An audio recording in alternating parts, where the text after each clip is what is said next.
Now, let's dive into today's story. Chapter 1. The Perfect Facade. Devin Hargrove stared at the hospital ceiling, his daughter's small hand clutched in his. The rhythmic beeping of the monitors pierced the silence as 8-year-old Olivia lay unconscious, tubes snaking from her fragile body. The doctors had stabilized her, but the words still echoed in his mind. She might get a permanent hearing issue if not treated fast. 48 hours earlier, life had seemed perfect. Devin, a self-made real estate developer who'd built Hargrove properties from nothing, had it all. A successful business, a beautiful home in Portland's West Hills, and a family he cherished. His second marriage to Bianca, 5 years strong, had given Olivia the mother figure she needed after Devin's first wife abandoned them when Olivia was just 2. Or so he thought.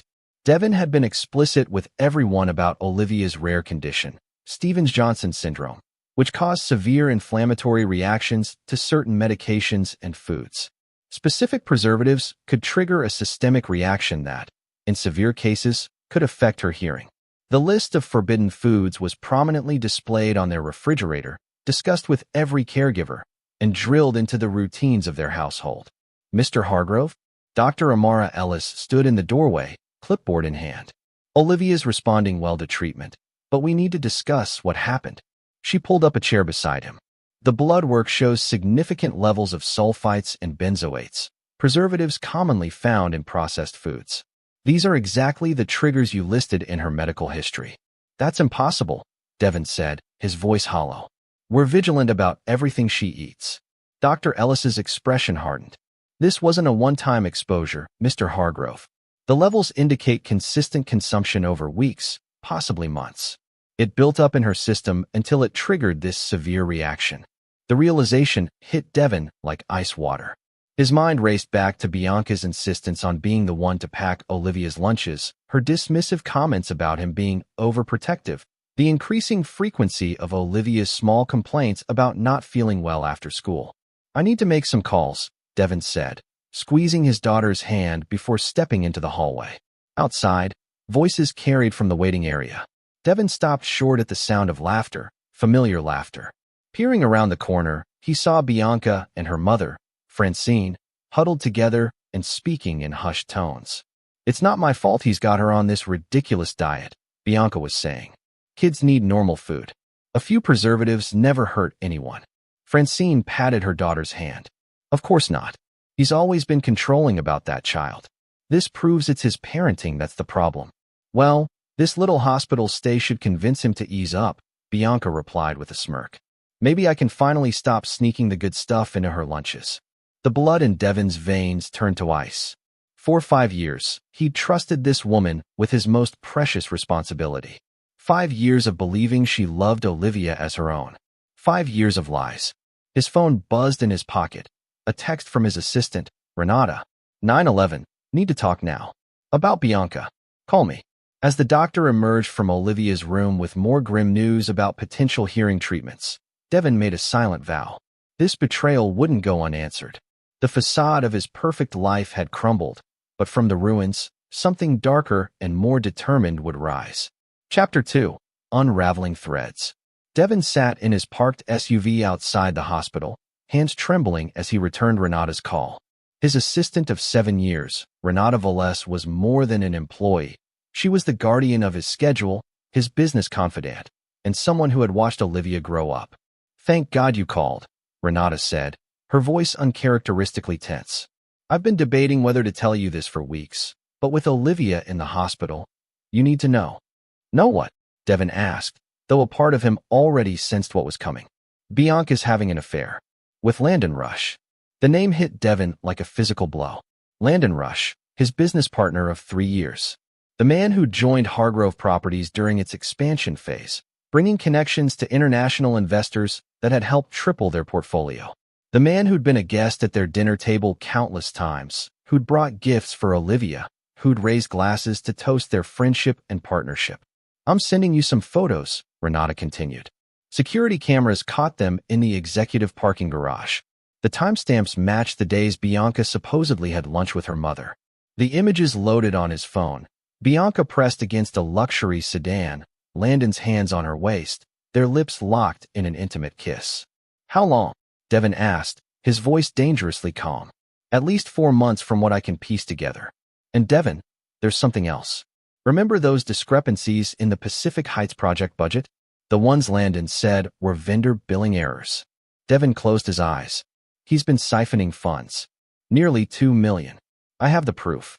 The betrayal was complete. His wife, his business partner, his daughter's health. All violated by the people he trusted most. The urge to confront them immediately burned hot in his chest, but years of business negotiations had taught Devin the value of timing and information. Say nothing, he instructed Renata. Act normal. I need to think. After hanging up, Devin drove to Bianca and Landon's favorite restaurant, an upscale sushi place that Bianca claimed to visit with her girlfriends.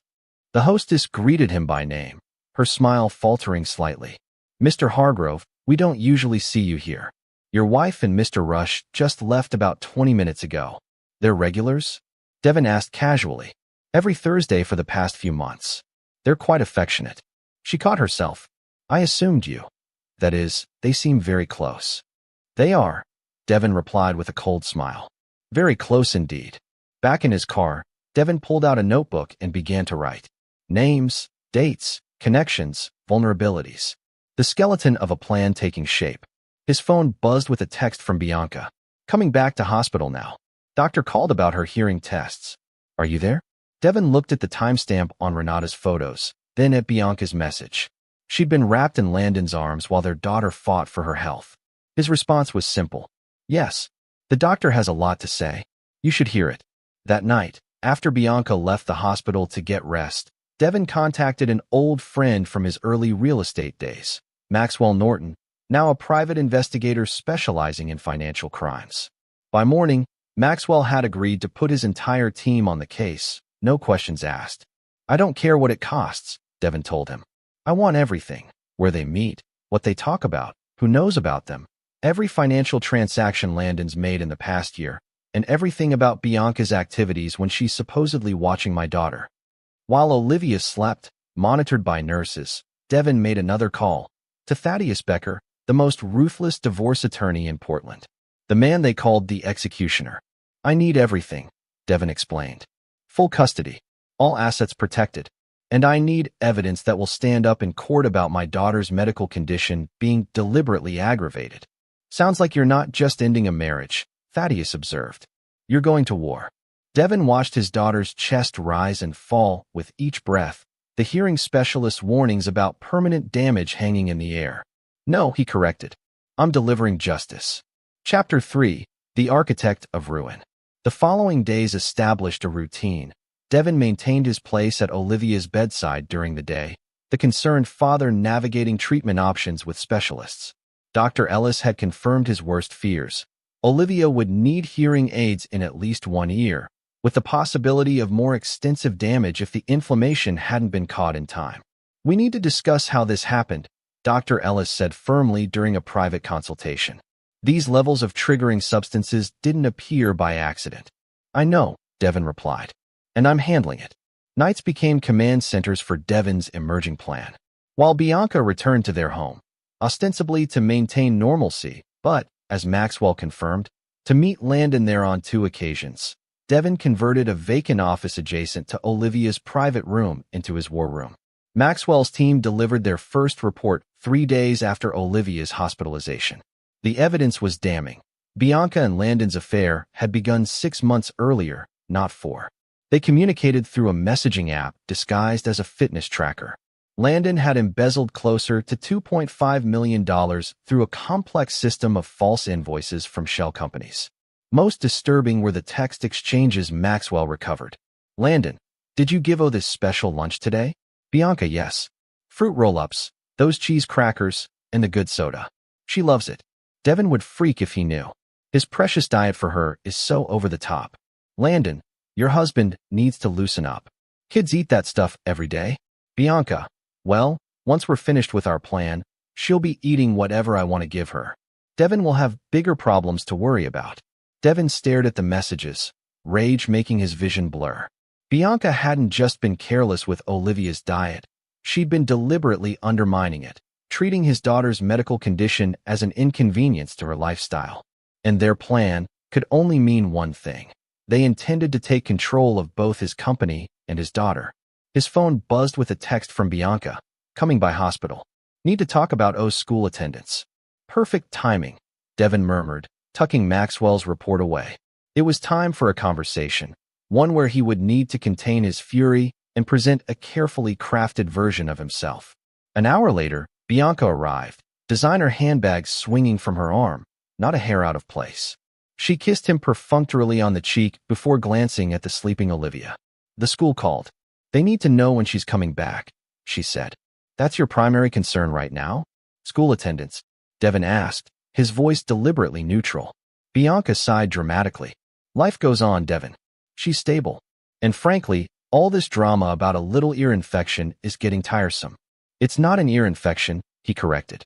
The preservatives you've been feeding her caused a severe inflammatory response that damaged her auditory nerves. She's going to need hearing aids, possibly permanently. Bianca's expression flickered, not with remorse, Devin noted, but with annoyance. That's ridiculous. A few normal snacks couldn't possibly. Dr. Ellis confirmed it, Devin interrupted. The blood work shows months of exposure to exactly the foods she can't have. Foods that somehow made it into her lunches and after-school snacks. For a moment, fear crossed Bianca's face. Then her mother, Francine, entered the room, and her confidence returned. Devin's trying to blame me for Olivia's condition, Bianca announced. Francine scoffed. Typical. Your obsession with controlling that child's diet was bound to backfire. Children need balance, not paranoia. Their callousness solidified something in Devin. These women felt entitled to gamble with his daughter's health, to laugh about it, to blame him when their actions caused harm. They would receive exactly what they deserved. I'm tired, he said, feigning defeat. Maybe you're right. Maybe I've been too strict. The surprise on their faces would have been comical under different circumstances. Really? Bianca asked suspiciously. This situation has made me reevaluate a lot of things, Devin continued, the lie smooth on his tongue. Our partnership, our marriage, how we raise Olivia. I think we need a fresh start once she's released. It was the opening Bianca had been waiting for. Actually, I've been thinking the same thing. In fact, Landon and I were discussing the company structure just yesterday. He has some ideas about restructuring that might give us all more freedom. I'd love to hear them, Devin said, watching her take the bait. Maybe we could all have dinner when Olivia's home? You, me, Landon, your mother? Discuss the future? That sounds perfect. Bianca smiled, already imagining victory within her grasp. After they left, Devin made a call to Thaddeus Becker. I need to accelerate everything. They're making their move sooner than I thought. How exposed are you? Thaddeus asked. Not as exposed as they're about to be, Devin replied, pulling out the architectural plans he'd been reviewing, not for a building, but for the complete dismantling of the lives of those who had betrayed him and harmed his daughter. By the time Olivia was discharged a week later, with her new hearing aid casting a visible reminder of what had been done to her, every piece of Devin's plan was in motion. The trap was set, and his enemies were walking confidently toward it, unaware that they were already surrounded. Chapter 4. The Dinner Party. 2 weeks after Olivia's discharge from the hospital, Devin hosted the dinner party at their West Hills home. Every detail was meticulously planned. The private chef creating an elaborate meal, the vintage wine from Devin's collection open to breathe, and the subtle recording devices placed throughout the dining room and study, all legally installed in his own home, as Thaddeus had confirmed. Olivia was spending the night with Renata, who had become her fiercest protector since the hospital stay. The hearing aid in her left ear was now a constant reminder of what Bianca's actions had cost her. Bianca greeted Landon at the door with a hug that lingered too long, oblivious to the security cameras capturing every moment. Francine arrived shortly after, eyeing the expensive arrangements with calculating approval. Quite the spread, Landon commented, accepting a glass of 18-year-old Macallan from Devin. Special occasion? You could say that, Devin replied, raising his glass. To new beginnings. Dinner proceeded with an undercurrent of tension beneath the pleasant conversation. Devin played his role perfectly, the slightly defeated husband, the distracted business owner seemingly unaware of the plots against him. He watched as Bianca and Landon exchanged glances, as Francine dominated conversations about Olivia's future needs. I've been thinking, Devin said as dessert was served, about stepping back from day-to-day operations at Hargrove Properties. Recent events have made me reevaluate my priorities. The predatory gleam in Landon's eyes was unmistakable. That's actually perfect timing. I've been working on a restructuring proposal that would free you up while ensuring the company continues to thrive. I'd love to see it, Devin replied, leading them to his study after the meal. The mahogany-paneled room had witnessed countless business deals, but none as duplicitous as the one Landon now presented. His proposal was elegant in its treachery, a restructuring that would effectively transfer controlling interest to Landon while leaving Devin as a figurehead. It's a lot to take in, Devin said, feigning uncertainty. But I trust you, Landon. You and Bianca have always had my best interests at heart. The slight flinch from Bianca didn't escape his notice. Of course we do, Landon assured him smoothly. This is what's best for everyone. Speaking of what's best for everyone, Devin said, his tone shifting slightly. I've been meaning to ask about the Pacific Heights project. There were some discrepancies in the accounts. Landon's smile tightened. Just some vendor billing errors. All resolved. Are they? Devin asked, sliding a folder across the desk. Because these bank transfers tell a different story. The blood drained from Landon's face as he opened the folder to find detailed records of his embezzlement scheme. Bianca stepped forward, peering over his shoulder, her expression morphing from confusion to panic. What is this? She demanded. Evidence, Devin said simply, pressing a button on his desk phone. Renata, please bring in our guests. The study door opened to reveal Renata accompanied by two stone-faced individuals, Olivia's doctor, Amara Ellis, and Portland Police Detective Philip Sawyer. What's going on? Francine demanded, rising from her chair. Justice, Devin replied. Detective Sawyer stepped forward. Landon Rush, you're under investigation for embezzlement, financial fraud, and conspiracy. This is absurd, Landon sputtered. Devin, whatever you think. I don't think. I know. Devin interrupted, playing the recording of their earlier conversation where Landon had essentially admitted to his restructuring scheme. And so will the board, our investors, and the SEC. Dr. Ellis addressed Bianca next. Mrs. Hargrove, I've prepared a medical report detailing the deliberate and sustained exposure of Olivia to substances known to trigger her condition. This constitutes child endangerment at minimum, and given the resulting permanent health damage, potentially criminal negligence. Bianca's face contorted with rage and fear. You can't prove I did anything. Actually, Devin said, pulling out his phone, your own words prove it. He played the recovered text messages about the special lunches, watching as Bianca's expression crumbled. You've been spying on me, she hissed. I've been protecting my daughter, he corrected. Something you were supposed to do, but chose not to. Instead, you conspired with Landon here to undermine my company and harm my child. Francine lunged toward Devin. You vindictive bastard. This is all because you couldn't handle a strong woman. Detective Sawyer stepped between them. Ma'am, I suggest you calm down. Based on these recordings, you're implicated as well, having knowledge of both the financial crimes and the endangerment of a minor. The realization that they had been outmaneuvered hit all three simultaneously. Landon looked shell-shocked, his professional demeanor cracking to reveal naked panic. Bianca alternated between rage and pleading, while Francine fell uncharacteristically silent. Here's what happens now, Devin said with deadly calm. Landon, you'll sign a complete confession regarding the embezzled funds, resign from the company, and return every penny, plus interest. Otherwise, Detective Sawyer here moves forward with criminal charges. You can't do this, Landon whispered. I already have, Devin replied. Bianca, divorce papers have been filed. Given the evidence of your deliberate endangerment of Olivia, you'll be granting me full custody. You'll also be signing a statement acknowledging your actions regarding Olivia's medical condition. And if I refuse? Bianca challenged, though her voice trembled. Then Dr. Ellis submits her report, and you face criminal charges for child endangerment resulting in permanent bodily harm, Devin said flatly. And before you get any ideas, Francine, I have recordings of you discussing your knowledge of Bianca's actions and encouraging them. You're an accessory. The study fell silent as the three conspirators realized the depth of the trap they'd walked into. The dinner party meant to seal Devin's downfall had instead become the stage for their own. You have until morning to decide, Devin concluded.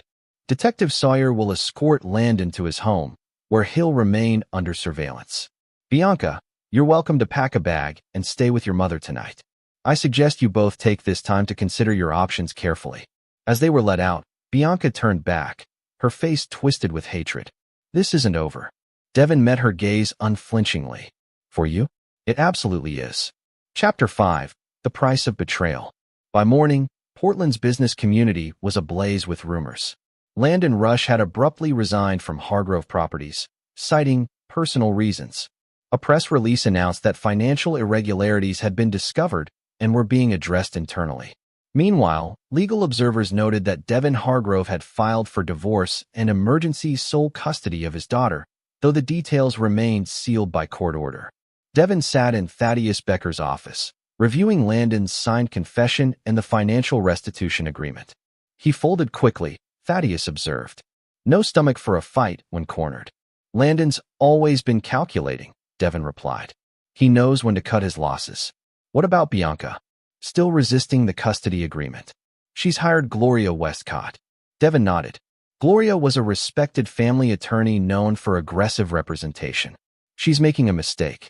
Agreed. We have the medical records, the text messages, and now this, Thaddeus said, sliding a file across the desk. Your investigator came through. Turns out Bianca has been liquidating assets and moving money to accounts in her name only for months. Combined with the medical endangerment evidence, no judge in the state will rule in her favor. While Devin managed the legal proceedings, Olivia adjusted to her new normal. The hearing aid was a source of self-consciousness, prompting Devin to arrange therapy sessions with Dr. Lydia Novak, a child psychologist specializing in physical trauma.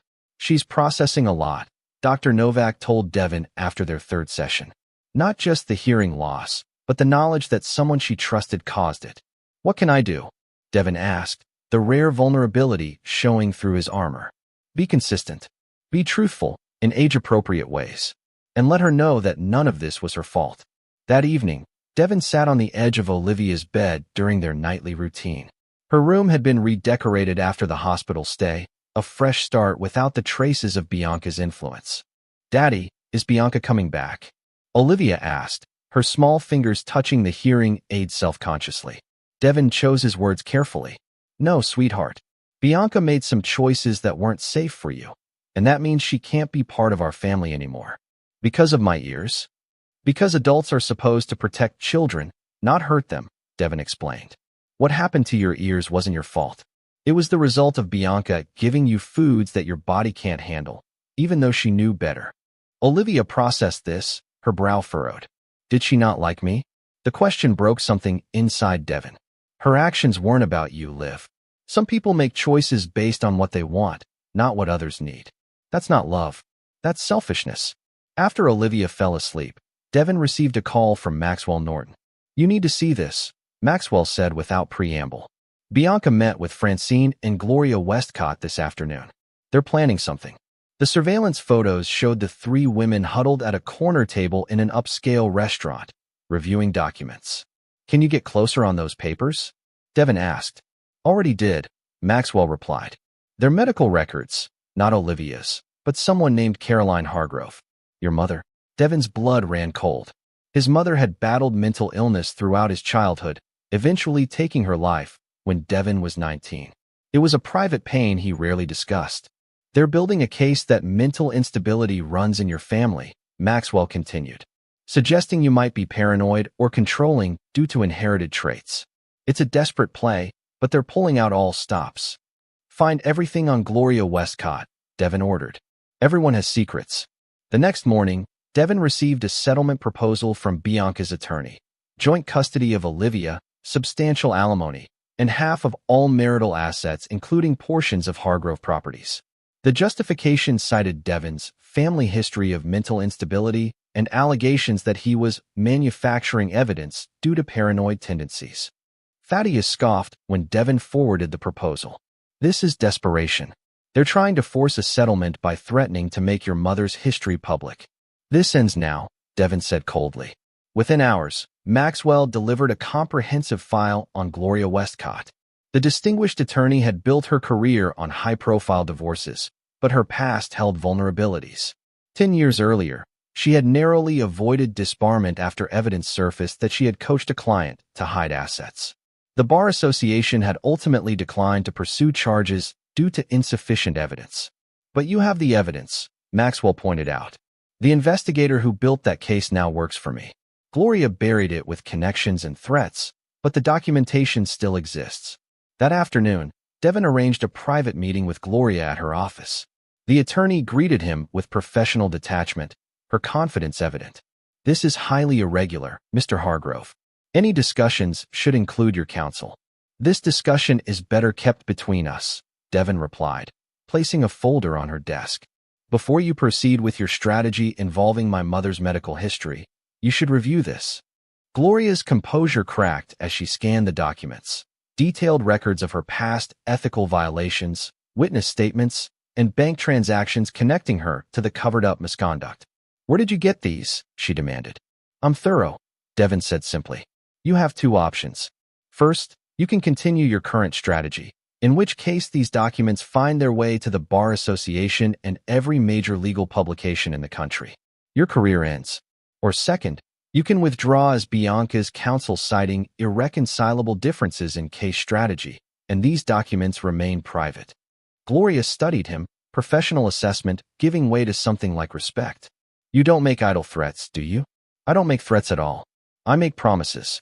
Devin stood to leave. "You have until 5 p.m. to decide." By 4:30, Gloria Westcott had withdrawn from Bianca's case. By the following morning, 3 other high-profile divorce attorneys had declined to represent her, citing conflicts of interest, a convenient excuse orchestrated through Thaddeus's extensive professional network. Without competent legal representation and facing overwhelming evidence, Bianca's position crumbled.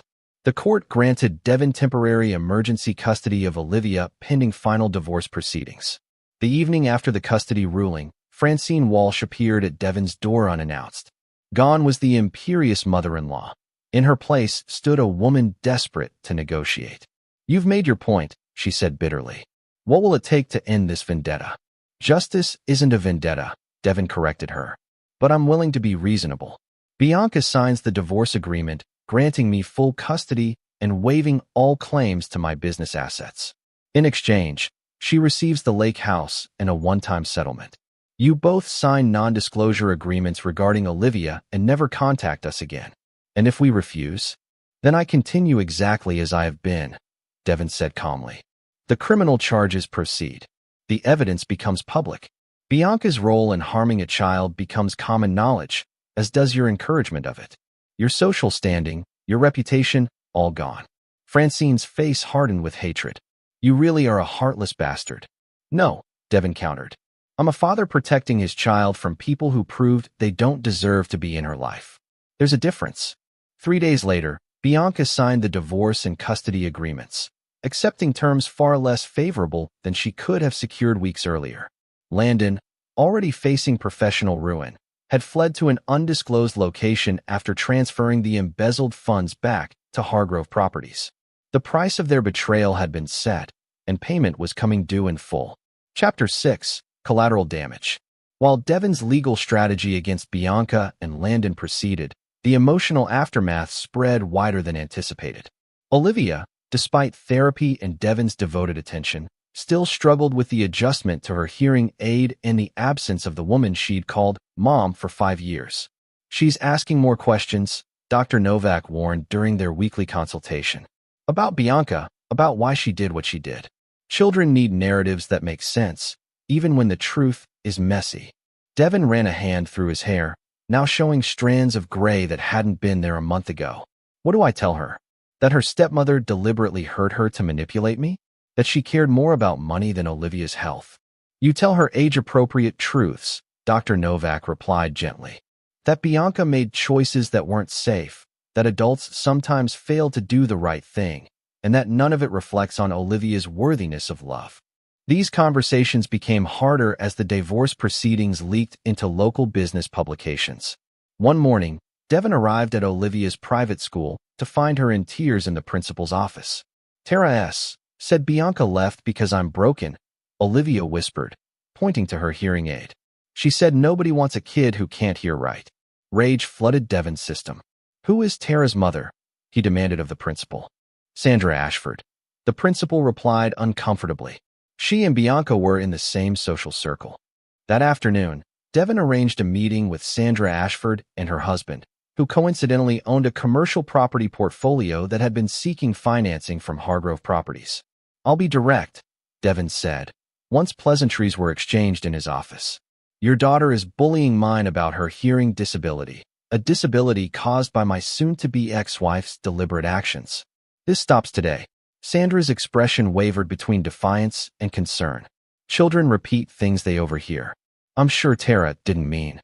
"What children overhear at home reflects what parents discuss," Devin interrupted.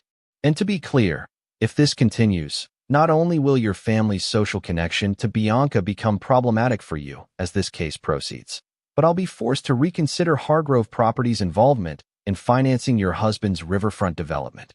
The threat was clear.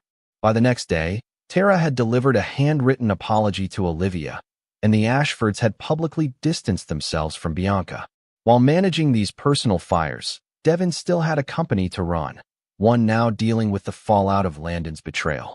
The board demanded transparency, investors wanted reassurance, and competitors sensed vulnerability. Devin called an emergency executive meeting to address the crisis. "Landon Rush's actions were those of an individual, not a reflection of our corporate governance," he stated firmly to the assembled leadership team. "Full financial audits are underway. All affected projects have been secured. And let me be absolutely clear, anyone who had knowledge of or assisted in these activities should come forward now. After today, there will be no mercy." 2 middle managers resigned by day's end, while the remainder of the team rallied around Devin with renewed loyalty. The Pacific Heights project, Landon's primary vehicle for embezzlement, underwent complete restructuring under Devin's direct oversight. Amidst this professional reconstruction, Maxwell Norton delivered another concerning report. Francine Walsh had been making inquiries about Olivia's school schedule and routine. "Nothing concrete enough for a restraining order," Maxwell warned. "But the pattern suggests she's looking for access to Olivia despite the non-contact agreement." The thought of Francine anywhere near his daughter set Devin's jaw tight. "Increase security at the house and school. I want eyes on Francine at all times." This vigilance proved warranted when, a week later, Francine appeared at Olivia's school claiming to be authorized for pickup. Only the recently enhanced security protocols prevented her from reaching Olivia. That evening, Devin confronted Francine via phone. "You violated our agreement." The consequences were clear. "She's my granddaughter," Francine hissed. "You can't erase 5 years of relationship with legal documents." "Watch me," Devin replied coldly. "Your daughter deliberately harmed Olivia. You encouraged it. Neither of you will ever have access to her again." The next morning, Devin instructed Thaddeus to proceed with the most severe legal options available. By afternoon, a restraining order had been filed against both Bianca and Francine, citing the school incident as evidence of intent to violate custody arrangements. What Devin hadn't anticipated was Francine's desperation. Rather than retreat, she escalated, hiring a publicist to tell their side of the story. A thinly veiled hit piece appeared in a local lifestyle magazine, painting Devin as controlling and paranoid, suggesting that Olivia's medical condition had been exaggerated to maintain control over Bianca. The article stunned Portland's social circles, but backfired spectacularly when Dr. Ellis and 2 other specialists issued statements confirming the severity of Olivia's condition and the direct causation between the forbidden foods and her hearing damage. Thaddeus called Devin immediately after the statements were published. "This is defamation, clear and simple. We can bury them with this." Devin's response was measured. "File the suit, but don't serve it yet. Let them wonder what's coming." The waiting game proved effective.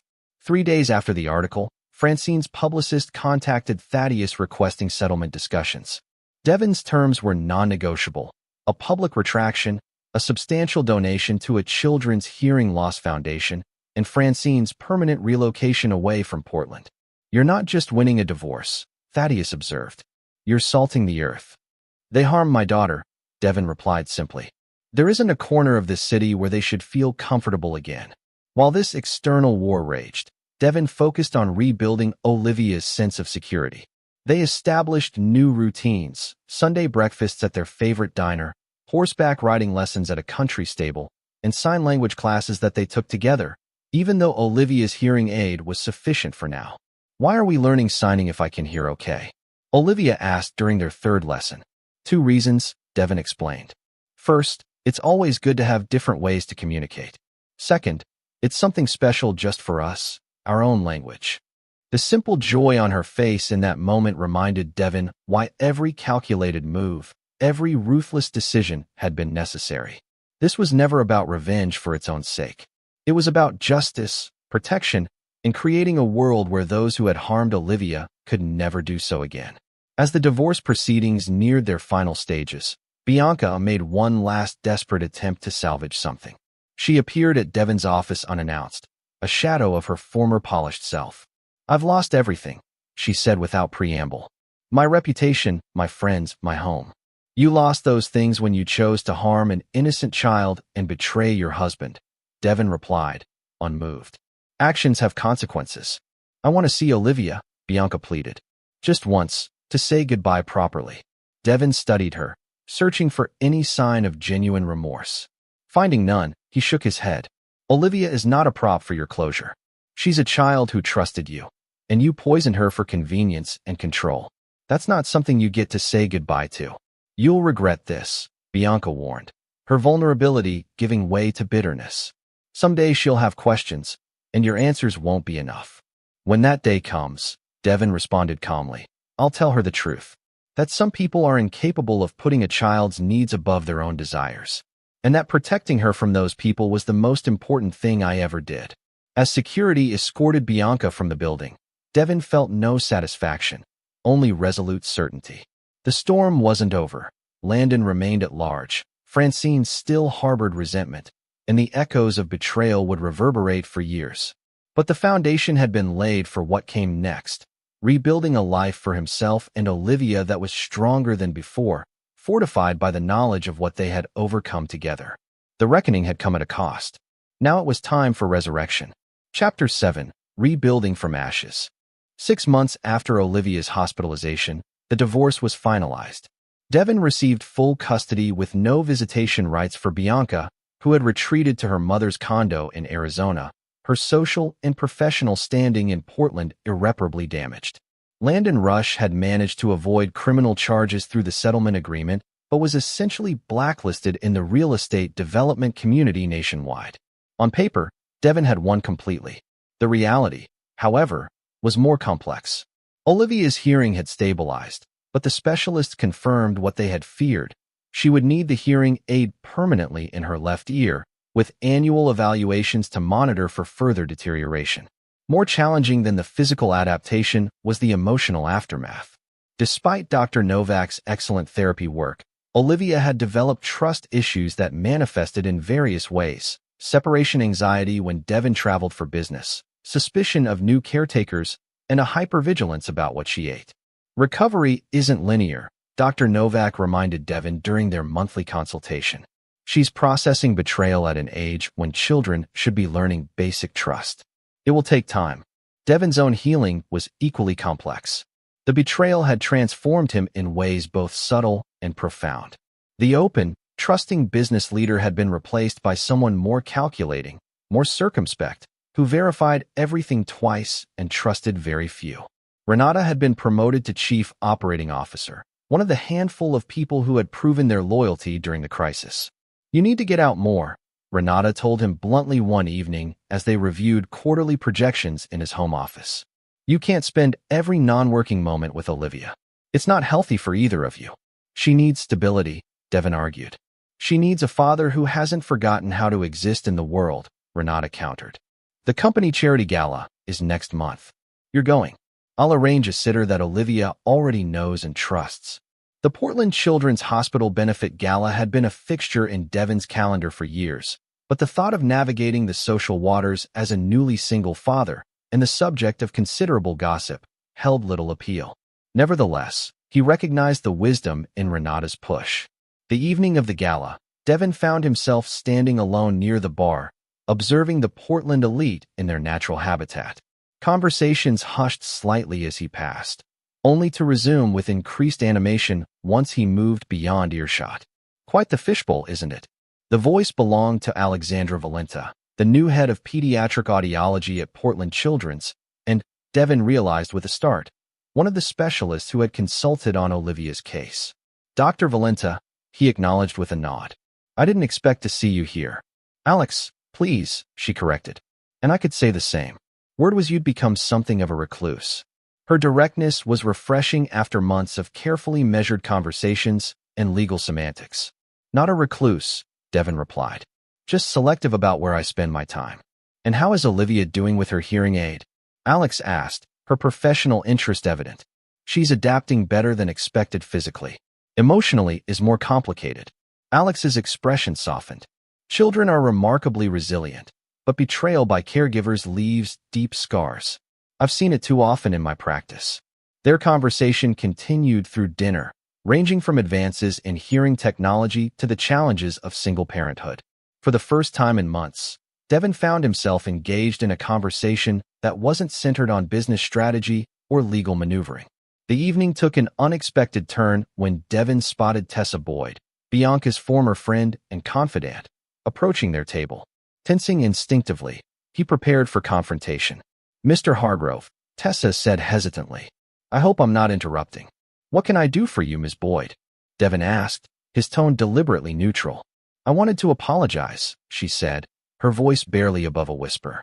I knew about Bianca and Landon. I should have said something. The admission hung in the air between them. Alex excused herself discreetly, giving them privacy. Why didn't you? Devin asked simply. Tessa's hands twisted nervously. Bianca was persuasive. She made everything sound reasonable, that you were controlling, that Olivia's condition wasn't serious, that she deserved happiness with Landon. By the time I realized the truth, it felt too late to come forward. And now, Devin pressed. Now I can't sleep at night knowing I was silent while a child was harmed. Tessa admitted. I don't expect forgiveness. I just wanted you to know I regret my part in this. Devin studied her, assessing her sincerity. Do you have any ongoing contact with Bianca or Francine? No, Tessa replied firmly. Not since the truth came out. None of us do. The information was valuable. Confirmation that Bianca's social network had completely collapsed. Thank you for your honesty, Ms. Boyd. It's more than most have offered. After Tessa departed, Alex returned. Former friend of your ex-wife's? Former enabler, Devin corrected. But apparently one with a conscience, which puts her ahead of most in Bianca's circle. It takes courage to admit complicity, Alex observed. Even belatedly. The remainder of the evening passed surprisingly pleasantly. Alex proved to be intelligent, direct, and refreshingly free of the social entanglements that characterized much of Portland's elite circles. When Devin mentioned Olivia's upcoming audiology appointment, Alex offered to take the case personally. I specialize in pediatric trauma-related hearing loss, she explained. And from what I've seen in her file, Olivia could benefit from some of the newer adaptive technologies we're piloting. For the first time in months, Devin felt a spark of something beyond the determination that had sustained him through the crisis. It wasn't happiness exactly, but perhaps the possibility of it. The recognition that life could contain unexpected brightness even after such darkness. As the gala concluded, they exchanged contact information with the pretext of Olivia's care, though both recognized it for the tentative opening it was. The following weeks brought gradual shifts in the Hargrove household. Olivia, responding well to her sessions with Alex, showed increasing confidence with her hearing aid. Devin, meanwhile, found himself accepting select social invitations again, though always with careful consideration of how each engagement might affect Olivia. Progress wasn't without setbacks. Maxwell Norton delivered concerning news one afternoon. Landon Rush had been spotted in Seattle, meeting with investors who had connections to Hargrove properties. He's trying to rebuild, Maxwell warned, and potentially targeting your client relationships. Devin weighed his options carefully. The legal agreements prevented Landon from directly competing in Portland, but Seattle was technically outside the restricted zone. More concerning was the potential that Landon might attempt to rehabilitate his reputation by recasting his own narrative. Keep monitoring him, Devin instructed. I want to know who he's meeting with, what he's proposing, and whether he mentions me or my company. That evening, as Devin helped Olivia with her homework, she asked a question that caught him off guard. Daddy, are bad people always bad forever? Devin set aside the math worksheet they'd been reviewing. That's a big question, Liv. What made you think of that? She fidgeted with her hearing aid, a habit she'd developed when processing difficult thoughts. I was wondering if Bianca is still bad, or if she might be sorry about what she did. The question pierced Devin's carefully constructed resolution.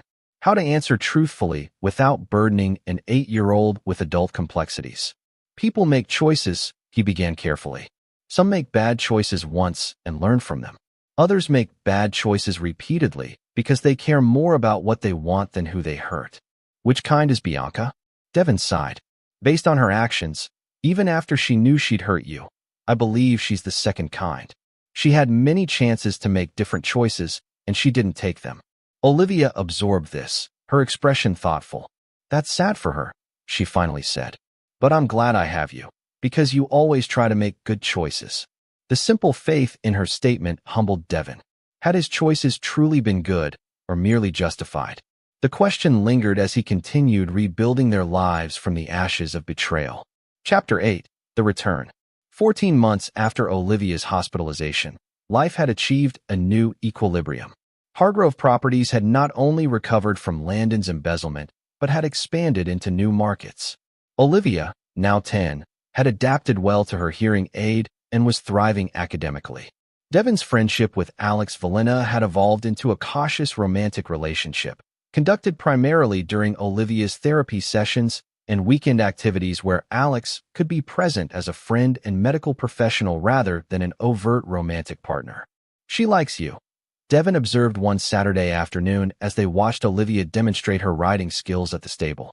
She's not usually this eager to show off for people. Alex smiled. The feeling is mutual. She's remarkable, resilient, smart, and surprisingly funny once she trusts you. Like her father? Devin asked with a rare hint of playfulness. Half right, Alex replied. The jury's still out on the funny part. These moments of normalcy had become more frequent, though Devin maintained his vigilance. Regular updates from Maxwell confirmed that Bianca remained in Arizona, while Landon had established a modest real estate consultancy in Seattle that posed no immediate threat to Hargrove Properties. The carefully reconstructed piece shattered on an ordinary Tuesday morning. Devin was reviewing architectural plans for a new development when Renata burst into his office without knocking, something she never did. Francine Walsh is dead, she announced without preamble. Car accident in Arizona last night. And there's more. Bianca is listed as Olivia's emergency contact at school. She just called them claiming she's coming to Portland for the funeral and wants to see Olivia. Cold dread washed over Devin. How is that possible? We changed all the contact information. The school's records were updated, but apparently the district's central database wasn't. They called me when they couldn't reach you. Thank God. Devin was already reaching for his phone. Call Thaddeus. Have him contact the school district's legal department immediately. Then call Maxwell. I want to know if Bianca's actually en route to Portland. Within hours, Maxwell confirmed the worst. Bianca had boarded a flight from Phoenix to Portland that morning. More disturbing, she had made multiple calls to former acquaintances in Portland, including Sandra Ashford, the mother of Olivia's former bully, seeking support for a reconciliation with her stepdaughter. She's trying to capitalize on her mother's death for sympathy, Devin realized, painting herself as a grieving daughter who just wants to reconnect with her stepdaughter. Thaddeus's assessment was equally concerning. The custody agreement and restraining order are still in effect, but she could petition for emergency modification citing her mother's death as a changing circumstance. It wouldn't succeed, but it could create complications. Devin made immediate decisions. Olivia would stay home from school for the remainder of the week. Security at their home was doubled. And most importantly, Devin would tell Olivia about Francine's death and Bianca's potential return himself, rather than risking she hear it elsewhere. That evening, sitting in Olivia's reading nook, Devin gently explained the situation. Bianca's mom, the woman you used to call Grandma Francine, passed away yesterday, he began. And Bianca might come to Portland for the funeral. Olivia processed this, her expression guarded. Will she try to see me? She might want to, Devin acknowledged. But that decision is yours, not hers. The agreements we have in place mean she can't contact you without my permission. Do I have to see her if I don't want to? Olivia asked, the anxiety evident in her voice. Absolutely not, Devin assured her. Your feelings are what matter most here. Olivia's relief was palpable. I don't want to see her. Not now. Then you won't, Devin promised. And I'll be with you the whole time she's in Portland. The next morning, Bianca attempted her first move. She appeared at Hargrove Properties' main office, creating a scene in the lobby when security refused her entry. Renata managed the situation, recording the entire incident and ensuring Bianca was escorted from the property with minimal disruption. She's claiming all she wants is closure with Olivia, Renata reported afterward, playing the grieving daughter card hard. A few of the staff who didn't know the full story seemed sympathetic. Circulate the medical reports and court findings to department heads, Devin instructed. Remind everyone that this woman deliberately harmed a child and is legally prohibited from contact. Bianca's next attempt came through Alex. As Olivia's audiologist, Alex received a call from Bianca claiming medical necessity for a meeting. She said she had family medical history that might be relevant to Olivia's condition, Alex reported to Devin that evening.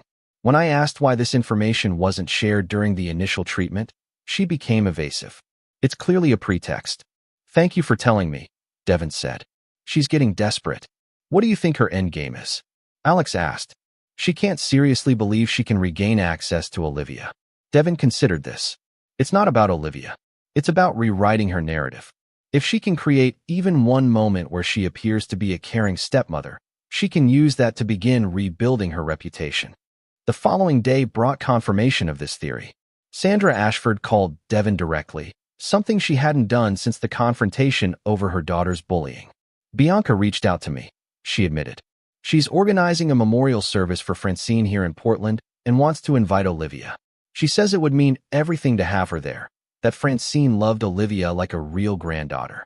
And you're relaying this message why? Devin asked coolly. You're well aware of the restraining order. Sandra hesitated. She seemed genuinely remorseful, Devin. She was in tears talking about how much she misses Olivia, how the separation has helped her realize her mistakes. I thought, maybe for closure. The last time you listened to Bianca, your daughter bullied mine about her disability, Devin reminded her. A disability Bianca directly caused. I suggest you remember that before becoming her messenger again. After hanging up, Devin called Maxwell. I need eyes on Bianca constantly while she's in Portland. She's escalating her attempts at contact. The memorial service for Francine Walsh took place 3 days later at an upscale Portland hotel. Despite multiple attempts through various channels, Bianca failed to secure Olivia's attendance. What she didn't know was that Devin had arranged for Maxwell's team to monitor the service discreetly. The surveillance proved illuminating.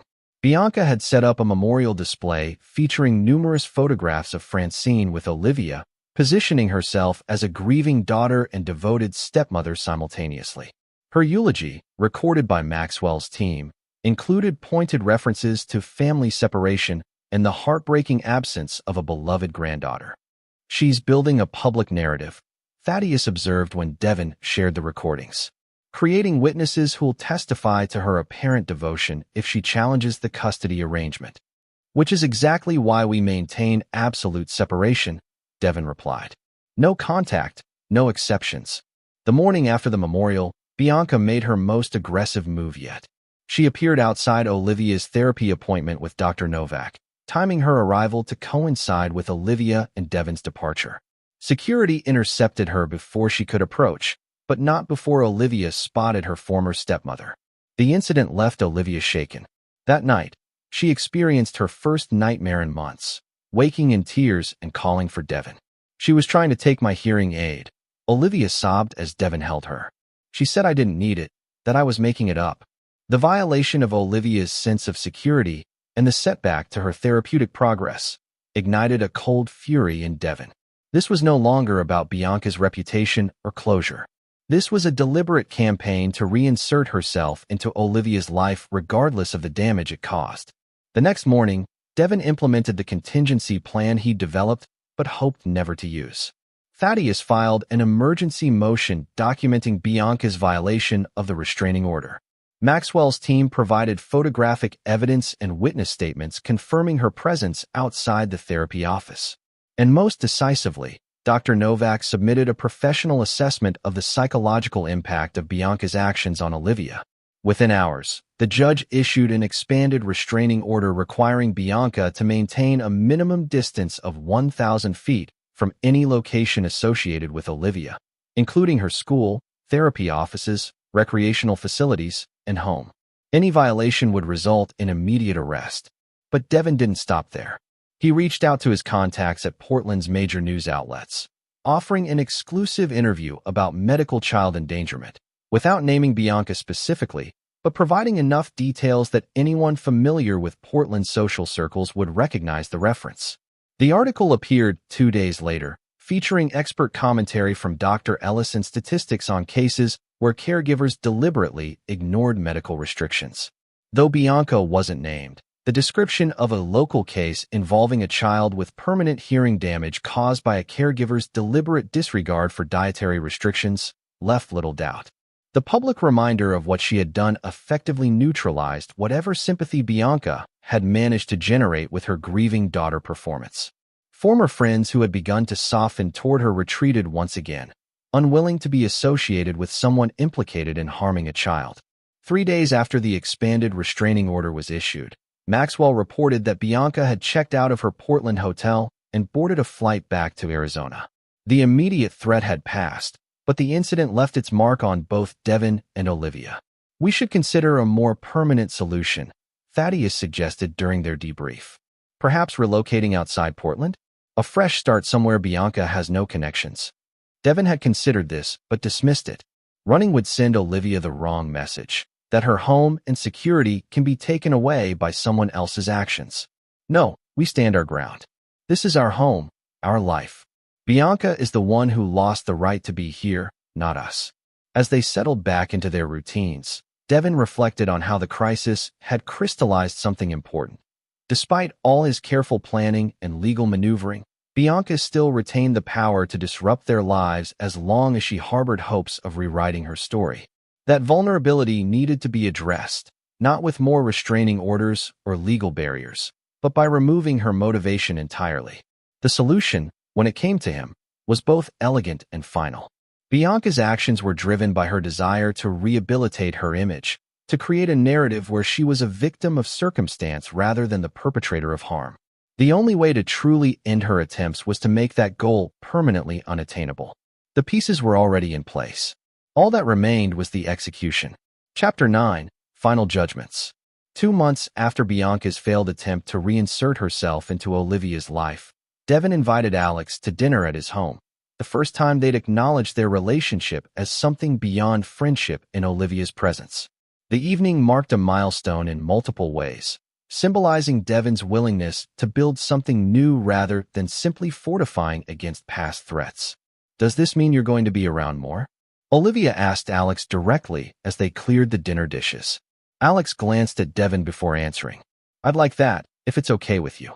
Olivia considered this with characteristic seriousness. "I think that would be good. Dad smiles more when you're here." The simple observation broke something open in Devin.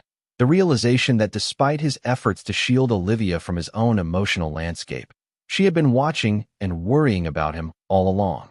Later that night, after Olivia had gone to bed, Devin shared with Alex his developing plan for permanently resolving the Bianca situation. "You're going to destroy any possibility of her rehabilitating her image," Alex summarized, her expression thoughtful. "Not through exposure or public humiliation, but by making her irrelevant to your narrative entirely." "Exactly," Devin confirmed. "As long as she believes there's a chance to rewrite her story, she'll keep trying. The only way to remove the threat permanently is to make that impossible." "And you're sure this is necessary?" Alex asked. "She hasn't made any attempts at contact since returning to Arizona." "Because she's regrouping, not because she's given up," Devin explained. Maxwell sources report she's been consulting with a public relations specialist who handles reputation rehabilitation. "This isn't over." Alex studied him, her medical training evident in her careful assessment. "Just be certain you're doing this for Olivia's protection, not because you need closure yourself."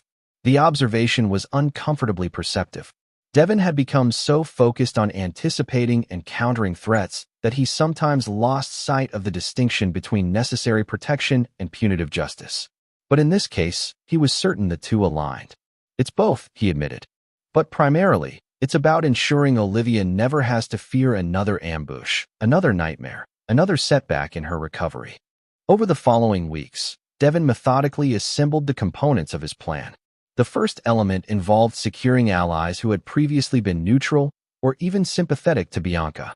One by one, he met with those who had attended Francine's memorial service, sharing carefully selected evidence of Bianca's actions that hadn't been made public during the divorce proceedings. Sandra Ashford proved particularly valuable. Still carrying guilt over her daughter's bullying of Olivia, she was eager to make amends by providing insight into Bianca's current strategy. She's planning a comeback to Portland, Sandra confirmed during a private lunch.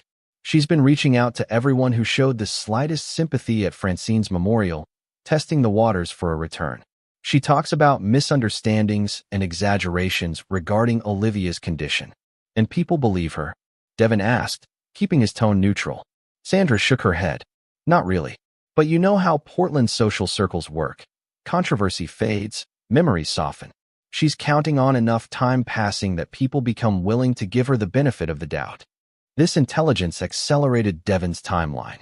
The second phase required addressing the Landon situation concurrently, as the two represented interlinked vulnerabilities.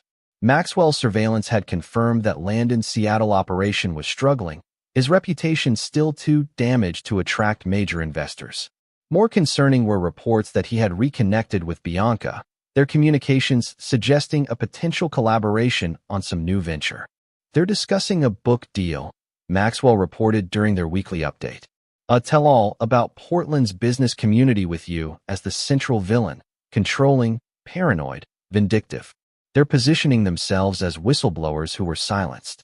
That explains the PR consultant, Devin noted.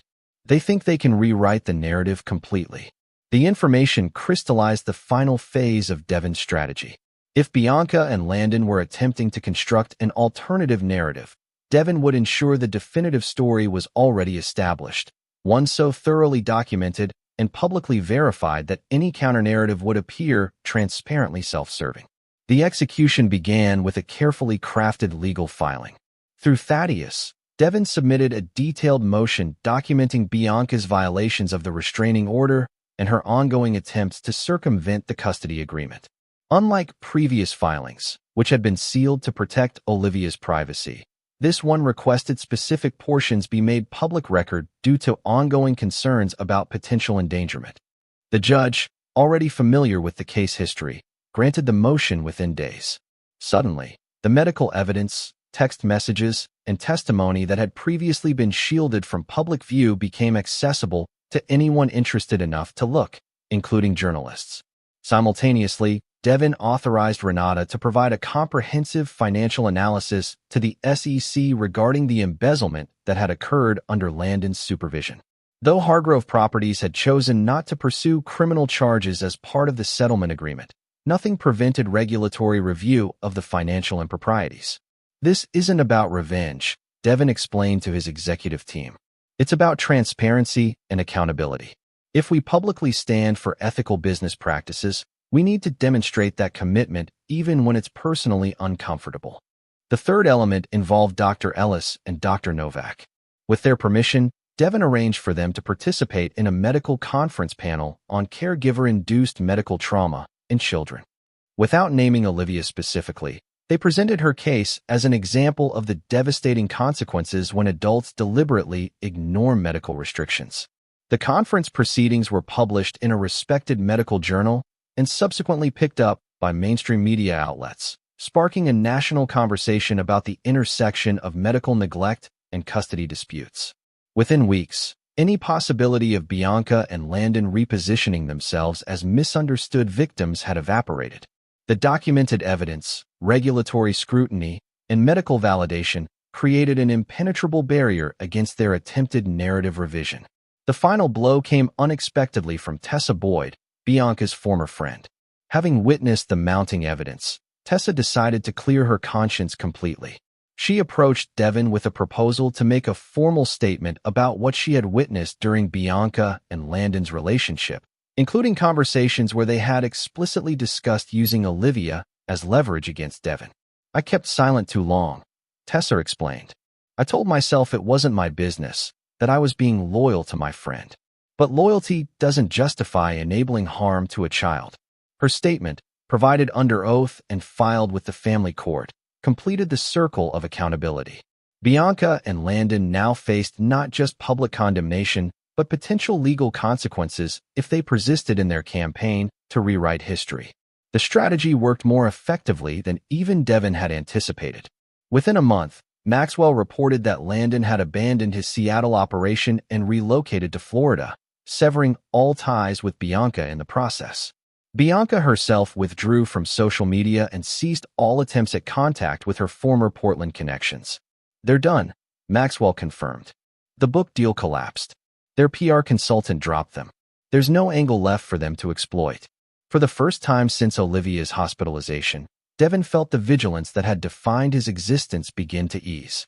The threat had been neutralized not through ongoing conflict, but by making the truth so inescapable that any alternative narrative became impossible to sustain.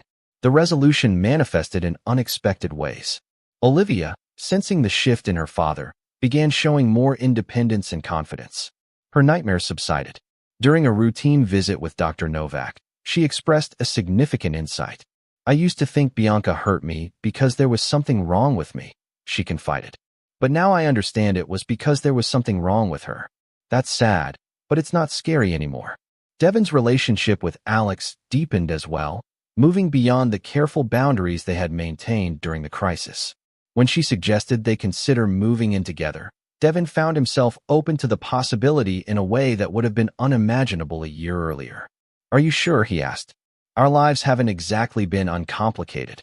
"I'm a pediatric specialist," Alex reminded him with a smile. "I don't expect uncomplicated. I just expect honest." One evening, as they sat on the patio watching Olivia practice with her new adaptive sports equipment, a passion she had developed with Alex's encouragement, Devin reflected on the journey they had traveled. "I never wanted to be defined by how thoroughly I could destroy someone who betrayed me," he admitted. "But when it came to protecting Olivia, I discovered I had no limits." "You didn't destroy them," Alex corrected gently. "You simply ensured they faced the consequences of their own actions. There's a difference." The distinction resonated with Devin.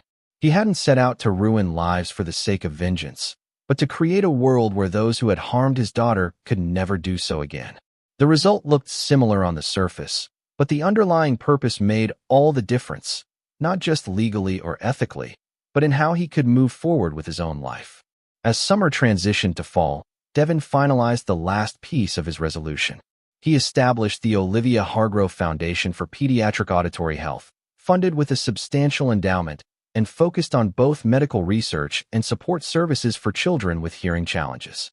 The foundation would ensure that something constructive emerged from the pain they had endured, that Olivia could eventually see her experience transformed into help for others. During the foundation's launch event, Devin was approached by a reporter who had covered portions of the divorce proceedings.